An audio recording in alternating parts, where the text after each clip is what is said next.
Some men wreck themselves with whiskey. Some get lost in pride. Others drown in their own silence. But the worst kind, the kind Jesse McBride hated most, sleep like babies after doing wrong.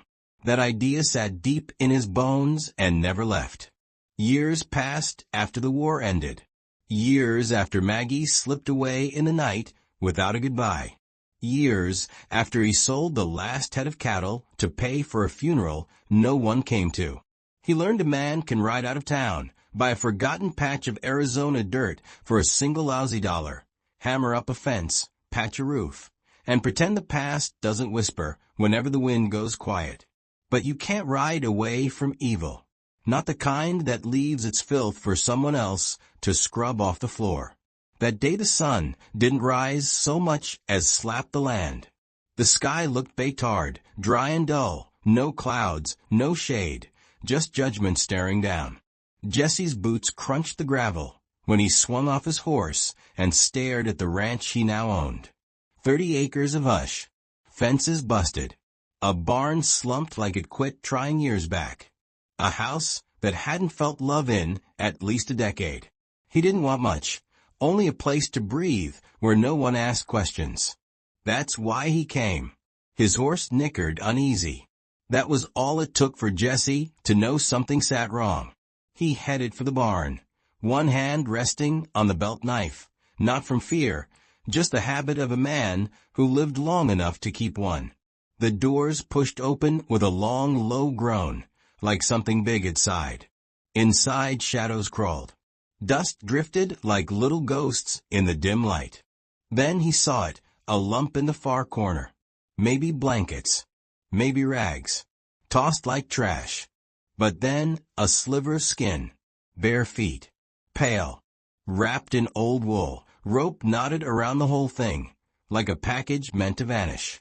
Jesse moved slow, each step louder than the wind outside. He knelt.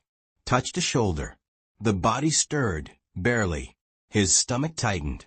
He cut the rope, pulled back the blanket, and there she was, young, bruised, sunburned where the fabric hadn't covered. Dirt and dried blood smeared her face. They had stripped her, then thrown a cover over her like a sick joke. Hair stuck to her cheeks. Lips split and dry. Breath coming in thin, fragile threads. Jesse unscrewed his canteen, poured a little water onto a rag, and cooled her forehead. Green eyes flickered open, glassy, afraid. She tried to talk. He hushed her. "You're safe," he said, steady and low. She faded out again. He sat there a long time, without moving, just listening. Nothing but the wind and those light, shaky breaths. He didn't ask a single question. Not yet. There'd be time for that. Right now she was alive. That was enough. That night, he carried her to a cot on the porch beneath the stars. Wrapped her in his only clean blanket. Then he sat beside her with a shotgun resting across his lap. Not because he was scared. Because he knew what kind of devil leaves a girl like that in a stranger's barn. And he knew devils like to circle back. One thing Jesse McBride believed to his core: evil comes around to finish the job. By morning, she still hadn't said much. She didn't need to. You could see the hollow space in her eyes, the look of someone who'd met the devil up close and made it out by a thread. Jesse brewed coffee thick enough to hold a spoon upright, passed her a tin cup without a word. She held it with both hands, sipped slow, and for the first time, her shoulders slipped down a notch. There's a quiet only two broken people can sit inside and still feel understood. On that porch, while the sun crawled over the ridge, they shared it. Her name was Lily. That's all she offered. No last name. No history. Not yet. Jesse didn't push. Not because he didn't care, but because he knew it takes time to scrape pain off your ribs before your mouth can carry the story. On day 2, she walked, just to the well and back. Day 3, she asked if she could help feed the horses. On the 5th day, she found her voice. Jesse was out back splitting wood. When she came over, words barely above a whisper. "Do you want to know what happened?" He lowered the axe and nodded once. She sat on the log beside him. "His name was Caleb Turner," she said. "We were married once a long time ago. He ran off, took everything, left with some bar girl he met up in Winslow." She drew a breath. "He came back 2 weeks ago." She stared at her hands. "Said he still had the deed. Brought 2 friends. Said the land was his, and I was part of it." Her fingers shook. "They tied me like cattle. Said I'd stay there till they came back for more." Her voice thinned. "Then they left." She turned away. The words scraped her throat. "I didn't think anyone would find me. I prayed I'd die before I heard boots on that floor again." Jesse said nothing. He didn't have to. He stood, walked inside, came back with a clean blanket, and laid it gently around her shoulders. That afternoon, they cleaned the barn together. Quiet work, the kind that keeps your hands busy while your heart fixes itself on its own schedule. If you're thinking the hard part ended there, don't. Evil doesn't tap once and walk off. It comes back when it's good and ready. And this time, you're in it with them, so stay. 3 days later, Jesse found tracks by the creek, fresh ones. 2 sets of boot prints and a couple of cigarette butts that weren't his. He didn't panic. He checked the rifle, loaded 3 extra shells, and set a second shotgun by the door. That night, he poured Lily a glass of the good whiskey he'd been saving since '78. She didn't ask why. Just drank. Coyotes howled closer than usual, and she didn't flinch. Funny how fast roots dig in where the world looks empty. In a week, that place wasn't just Jesse's ranch. It was theirs. And he'd be damned if anyone came to rip it up again. Here's the twist. Jesse didn't yet know Caleb Turner hadn't returned for the dirt. He came to finish what he started. And this time, he wasn't alone. Sleep didn't visit much that week. Jesse didn't mind. He'd lived many years waking at odd hours to fix fences or listen for the wrong kind of quiet. But this felt different. This wasn't rancher work. This was old training, the sort that keeps a man breathing when folks vanish and no one asks. The prints at the creek wouldn't leave his head. Too clean. Too recent. The horses knew it too. Not spooked, just uneasy, like the air smelled wrong. He began locking the barn, sharpened every blade on the wall, rigged a bell at the front gate. Nothing fancy, just enough to rattle him awake if someone crept in. Lily noticed, of course. "Think he's close?" she asked one morning, eyes on the hills. "I think he never left," Jesse answered, voice flat. This is where real trouble starts to feel real. Most folks either run or pray. Jesse McBride planted his boots. Lily wasn't the same woman he hauled out of that barn. She was still bruised and mending, but her eyes had changed. One afternoon she asked if he'd teach her to shoot. Jesse didn't say no. He didn't say yes either. He just walked to the shed, came back with a beat-up rifle, handed it to her, and nodded toward the tin cans lined on the fence. Her first shot missed. So did her second. By the 7th, she punched one dead center. Jesse's mouth twitched. "Not bad for a girl who sips coffee like it's holy," he said. She laughed, a sound he hadn't heard before. Not sweet. Dry. Raw. A little dangerous. 2 people who carry the same kind of hurt can get stronger together than they should be. Like old steel, bent but never broken. That night they sat by the fire. Jesse warmed a dented tin of beans. Lily talked more about the town, how folks turned their eyes when Caleb showed his face again, how fear makes people foolish. Jesse let her speak. Then she said something that stuck. "If he comes again, I won't run. I'd rather die with a gun in my hand than tied to a post." Jesse didn't answer. He didn't need to. He knew the ranch. It wasn't just a roof and a fence anymore. It was a line in the dust. Whatever storm rolled in next, they would face it together. Listen close.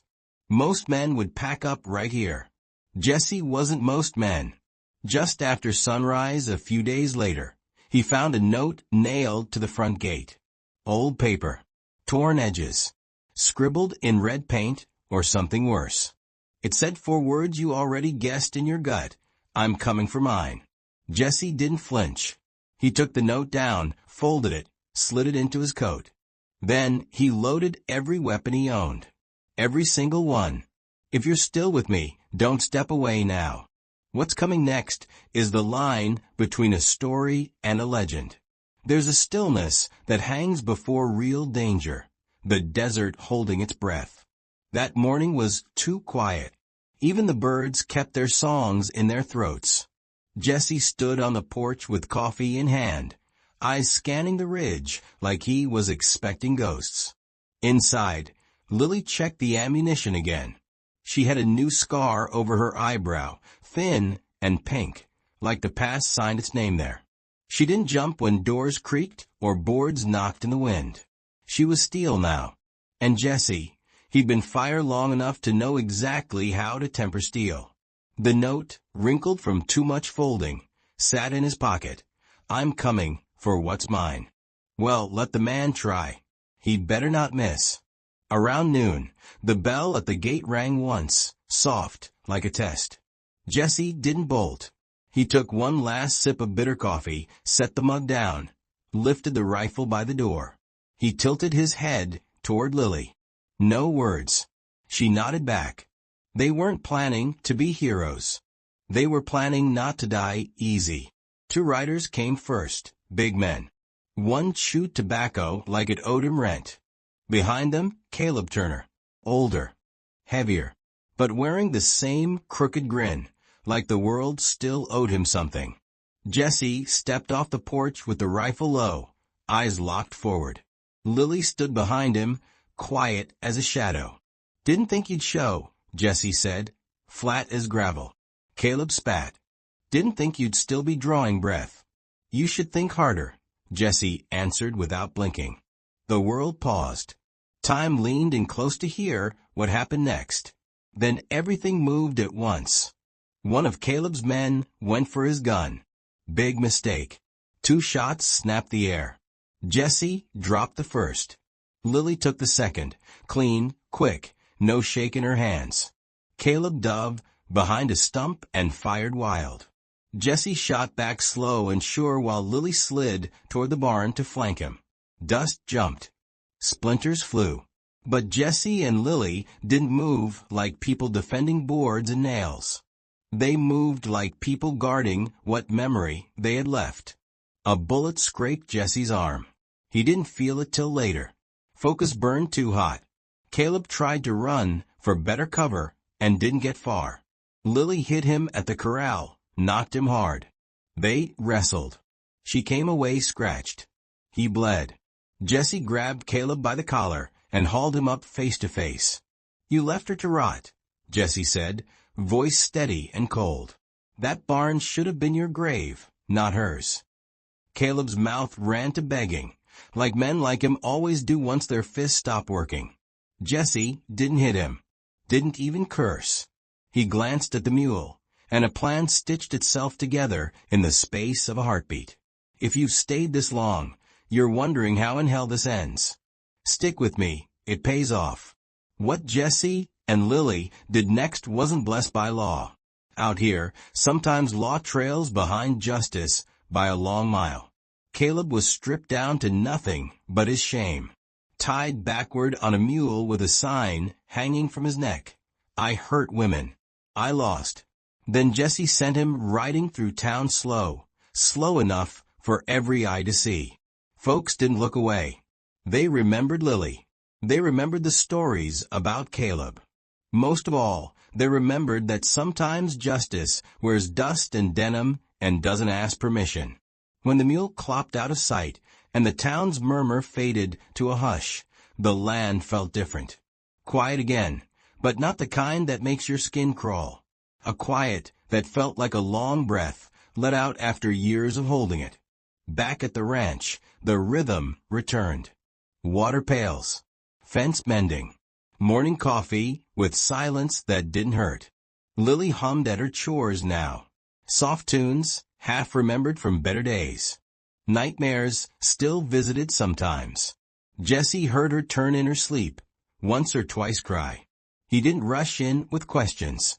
He started keeping a candle lit on the porch instead. A small light, but sometimes a low flame speaks louder than 1,000 words. One evening she came out and sat beside him. They rocked in the chairs and said nothing for a while. Then she asked a thing Jesse didn't expect. "Think you're too old to start over?" He sipped his whiskey and let the words settle. "Starting over is just living," he said at last, "only with more scars." "I've got room for a few more," Lily said, and this time her smile was real. No shadow behind it. The smile did something to Jesse he hadn't felt in years. Not lust. Not even the first spark of romance. More like the simple truth that maybe life hadn't passed him by after all. Maybe it was waiting for him to catch up. If you're guessing this is where the story seals itself with a sunset kiss, hold on. Healing isn't neat. It's messy. It's slow. Sometimes it's two people sharing quiet while beans cook too long. But they found a rhythm. They planted a garden, not because they needed the food, but because you plant a garden when you're ready to claim ground. The land. Tomorrow. Themselves. A few mornings later, Jesse found Lily standing at the pasture fence with a glassy look in her eyes. "You all right?" he asked. "I was just thinking," she said. "I never thought I'd feel safe again. Not just from him. From me." That hit Jesse hard. Because the truth is, the bad people aren't the only thing we survive. We survive ourselves, our shame, our choices, that could have done different. When someone helps you survive that part, you don't just like them. You trust them with everything. If you're still listening, you're part of this too. Stories like this aren't only Jesse and Lily's. They belong to every person who ever thought they were too broken to be worth saving. So when you start to think it's too late, remember this. Sometimes losing everything is how you find the one soul who sees your cracks and chooses to stay anyway. You'd think peace would stretch out longer after a man fights for it. But out here, peace isn't a promise. It's a loan. Sooner or later, someone comes to collect. It started with a letter. Plain envelope. No return address. Tucked into a fence post like it grew there. Jesse found it at sunrise. He didn't tear it open right away. Just stood there with the paper trembling between two rough fingers. Lily was inside making breakfast. The smell of biscuits and eggs made the moment feel wrong, like the world had tricked him into believing normal lasts forever. He opened it. For words only. "I remember tombstone" are no threats. No demands. Just a memory Jesse had tried real hard to bury. He folded the paper and kept quiet. But something in his eyes must have shifted, because that night Lily asked straight, "Whose are?" Jesse didn't lie. He didn't spill everything either. "Old mistake," he said. She let it sit. The past wouldn't. If you're wondering why a man like Jesse, who'd faced guns and devils, flinched at one letter, you need to know this. Long before the ranch, before Maggie, even before the war, Jesse wasn't the man you'd trust with your last dollar. He rode with a crew, not bandits exactly, but not saints. And led the worst day of Jesse's life. Tombstone, Arizona. Fire. Gunshots. A kid down. A woman burned. Jesse never pulled the trigger that day, but he didn't stop it either. He walked away and swore he'd never go back. All these years later, had found him. Wasn't sending letters for old time's sake. He wanted to see if Jesse had something to lose. And now he did. That night, Jesse saddled up and told Lily he had to check the east fence. She didn't buy it, but she didn't fight him. He rode slow, heart heavier than the rifle on his back. He knew what was coming. He just didn't know when. Halfway down the ridge trail he saw a small fire ring, embers still warm. Someone had camped there not long ago. He stepped off the horse and walked toward it. "You still wear the same boots, McBride," a voice said from the dark. older, rougher. The same grin hidden in the tone. Jesse didn't draw, didn't blink. "I ain't that man anymore," he said. Art chuckled. "Cute. I'm not here for you, Jesse. I'm here for the tale. You hurt the ranch, it sings. It's poetic. I'm giving you a chance to end it clean." Jesse eyed the fire, then the shadows behind Ar. He wasn't alone. Listen up, this is the part most folks don't see coming. The past doesn't always chase you. Sometimes it waits until you turn your back. Jesse stood still as stone. The fire cracked low. Between tombstone and now, the years unspooled in his mind, guilt, silence, loss. Then something shifted. He wasn't running. He wasn't hiding. He turned to face Ar, not with rage or fear, but with something stronger. "I've got a life now," Jesse said, "calm as a still pond. Not one you gave me, not one I earned clean, but it's mine, and I'll be damned if you take it." Ar stared, then smirked. "Let's see if you still got fight." Jesse didn't need the old kind of fight.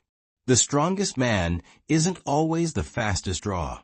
He's the one who plants his feet for peace, not pride. So Jesse did the strangest thing. He didn't play. No gun. No fists. No blood. He walked away. Not because he was scared. Because he finally knew who he was. When he got back, Lily sat on the porch waiting. He nodded once. She returned it. No words. Just knowing. They spent the night under the open sky with no fire and no talking, only the stars above, the land under them. And for the first time in a long time, Jesse McBride slept easy. Maybe you're hearing all this and thinking it's only a tale. But maybe, just maybe, it's more. Maybe it's a reminder that no matter how long it's been and no matter what you did, you still get to decide who you'll be tomorrow. You can be cracked and still worthy of love. You can carry guilt and still choose what's right. You can walk through fire and come out softer, not meaner. And when you meet someone who sees that version of you, you hold on tight. You guard it. And you don't return to the old self who let it slip away. Let me ask you something. Have you ever let a second chance drift by because you believed you didn't earn it? Have you ever run so far from your past that you forgot how to stop running? And if the world handed you one more try, would you take it? Or would you turn like Jesse did and finally plant your feet? If this story stirred anything in you, pulled up a memory, or helped you breathe a little deeper tonight, do me a favor. Tap that like button and subscribe to the channel. Out here, we've got more stories to tell. Some sting, some whisper, but all of them ring true where it counts. And if you're still with us at this point, that tells me one thing. You've still got something worth fighting for.